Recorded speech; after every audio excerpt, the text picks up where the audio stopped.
ओम नमो भगवते वासुदेवाय नमो नमः। देखिए भक्तों, अब पितृपक्ष की शुरुआत हो चुकी है। मैं आपको पितृपक्ष की एक पौराणिक कथा सुनाने जा रही हूँ। कथा के अनुसार जोगे तथा भोगे दो भाई थे। दोनों अलग अलग रहते थे। जोगे धनी था और भोगे निर्धन। दोनों में परस्पर बड़ा प्रेम था।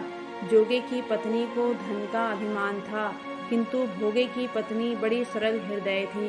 पितृपक्ष आने पर जोगे की पत्नी ने उससे पितरों का श्राद्ध करने के लिए कहा, तो जोगे इसे व्यर्थ का कार्य समझकर टालने की चेष्टा करने लगा।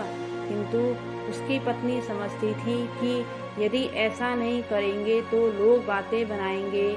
फिर उसे अपने मायके वालों को दावत पर बुलाने और अपनी शान दिखाने का यह उचित अवसर लग रहा था। अतः वह बोली, आप शायद मेरी परेशानी की वजह से ऐसा कह रहे हैं, किंतु इसमें मुझे कोई परेशानी नहीं होगी। मैं भोगे की पत्नी को बुला लूँगी, दोनों मिलकर सारा काम कर लेंगी। फिर उसने जोगे को अपने पीहर न्योता देने के लिए भेज दिया। दूसरे दिन उसके बुलाने पर भोगे की पत्नी सुबह सवेरे आकर काम में जुट गई। उसने रसोई तैयार की, अनेक पकवान बनाए, फिर सभी काम निपटाकर अपने घर आ गई। आखिर उसे भी तो पितरों का श्राद्ध तर्पण करना था। इस अवसर पर न जोगे की पत्नी ने उसे रोका, न वह रुकी। शीघ्र ही दोपहर हो गई। पितृभूमि पर उतरे। जोगे भोगे के पितर पहले भोगे जोगे के यहाँ गए तो उन्होंने क्या देखा कि उसके ससुराल वाले वहाँ भोजन पर एकजुट हुए थे। निराश होकर वे भोगे के यहाँ गए। वहाँ क्या था, मात्र पितरों के नाम पर अगियारी दे दी गई थी। पितरों ने उसकी राख चाटी और भूखे ही नदी के तट पर जा पहुँचे।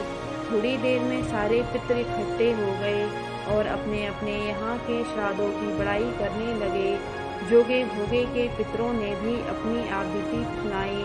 फिर वे सोचने लगे, अगर भोगे समर्थ होता तो शायद उन्हें भूखा न रहना पड़ता, मगर भोगे के घर में तो 2 जून की रोटी भी खाने को नहीं थी। सभी यह सब सोचकर उन्हें भोगे पर दया आ गई। अचानक वे नाच नाच कर गाने लगे, भोगे के घर धन हो जाए, भोगे के घर धन हो जाए।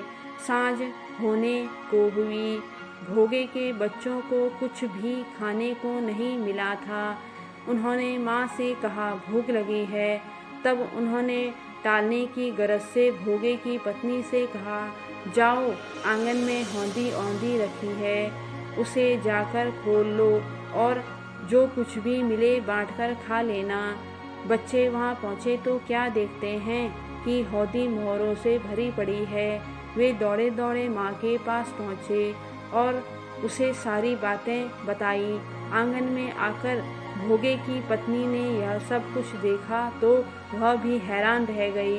इस प्रकार भोगे भी धनी हो गया, मगर धन पाकर वह घमंडी नहीं हुआ। दूसरे साल का पितृपक्ष आया। श्राद्ध के दिन भोगे की स्त्री ने 56 प्रकार के व्यंजन बनाए। ब्राह्मणों को बुलाकर श्राद्ध किया, भोजन कराया, दक्षिणा दी। जेठ जेठानी को सोने चांदी के बर्तनों में भोजन कराया। इससे पितृ बड़े प्रसन्न तथा तृप्त हुए। तो हम लोगों को भी पितरों का इसी तरह से आदर करना चाहिए। ओम पितृदेवाय नमो नमः। ओम नमो भगवते वासुदेवाय नमो नमः।